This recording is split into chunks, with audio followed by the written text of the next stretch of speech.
Hi friends, good morning. 2-3 రకాల కాయగూరలు వేసుకొని పప్పుచారు చేసుకునే విధానము ఈరోజు చూసుకుందాము. కావలసిన వస్తువులు 1.5 గ్లాసు కందిపప్పు,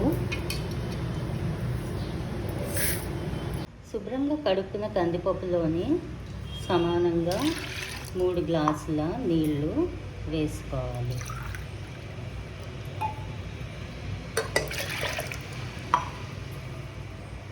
పప్పుతో పాటు టమాటోలు 5 తీసుకొని మధ్యకి గంటు పెట్టుకొని పప్పుతో పాటుగా ప్రెషర్ ప్యాన్లో ఉడికించుకోవాలి. 5 విజిల్స్ వచ్చేదాకా ఉడికించుకోవాలి. కావలసిన కాయగూరలు ఒకసారి చూసుకుందాము. కాయగూరలన్నీ ఈ విధంగా చిన్న చిన్న ముక్కలుగా తరుక్కోవాలి. తగినంత గిన్నె తీసుకొని దానిలోని 3 గ్లాసులు నీళ్లు వేసుకొని ముందుగా ముల్లంగి ముక్కలు, క్యారెట్ ముక్కలు ఉడకబెట్టుకోవాలి. ఎందుకంటే ఇవి ఉడకడానికి కొంచెం ఎక్కువ టైం తీసుకుంటాయి కనుక. తగినంత చింతపండు తీసుకొని నీళ్ళలో నానబెట్టుకొని ఉంచుకుందాము. చూసారా, 5 విజిల్స్కి ఎంత మెత్తగా పప్పు ఉడికిపోయిందో. ఇంకా కొంచెము దీన్ని మెత్తగా ఈ విధంగా టమాటా ముక్కలు కూడా మెత్తగా అయ్యేటట్టుగా చేసుకోవాలి. ముల్లంగి, క్యారెట్ ఒక 5 నిమిషాలు బాగా ఉడకబెట్టిన తర్వాత ములక్కాడలు, ఆనపకాయ ముక్కలు వేసి ఒక 5 నిమిషాలు ఉడికించుకోవాలి.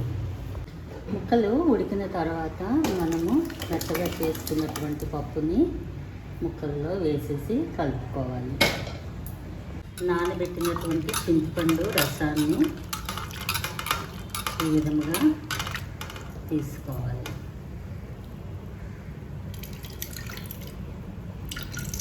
చింతపండు రసాన్ని చేతితో వడకట్టుకొని తీసుకున్న చింతపండు రసాన్ని వేయాలి. నేనైతే 1 లీటర్ నీళ్లు వేసుకొని చింతపండు రసాన్ని ఈ విధంగా తీసుకొని ఉడికించిన పప్పులో వేసాను. ఇప్పుడు బెండకాయ ముక్కలు, ఉల్లిపాయ ముక్కలు వేసేసుకుంటాను. ఎందుకంటే బెండకాయ తొందరగా మెత్తగా అయిపోతుంది కనుక ఇప్పుడు వేసుకుంటాము. పచ్చిమిరపకాయకి ఈ విధంగా మధ్య గంటు పెట్టుకోవాలి.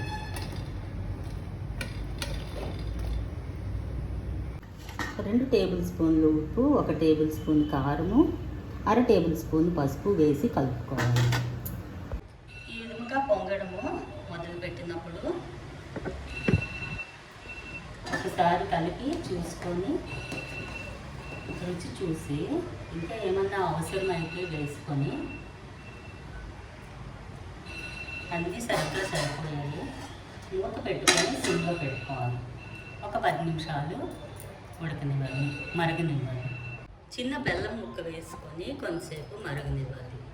బెల్లం ముక్క కరిగేలోగా పోపులకి కావలసినటువంటి సామాన్లు తీసుకుందాము. పప్పుచారు నేను చక్కగా మరిగి పోపు వేసుకోవడానికి సిద్ధంగా ఉంది. పొయ్యి మీద కళాయి పెట్టుకొని ఒక 2 స్పూన్లు నెయ్యి వేసుకుందాము. నెయ్యి కొంచెం వేడెక్కిందండి. ఇప్పుడు దంచిన వెల్లుల్లి రేకలు వేద్దాము.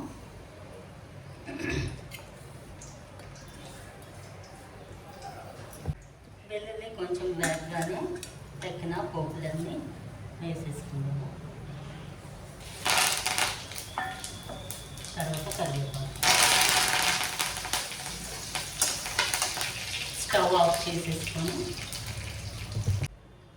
పోపులో సాంబార్లో వేసుకున్నాము.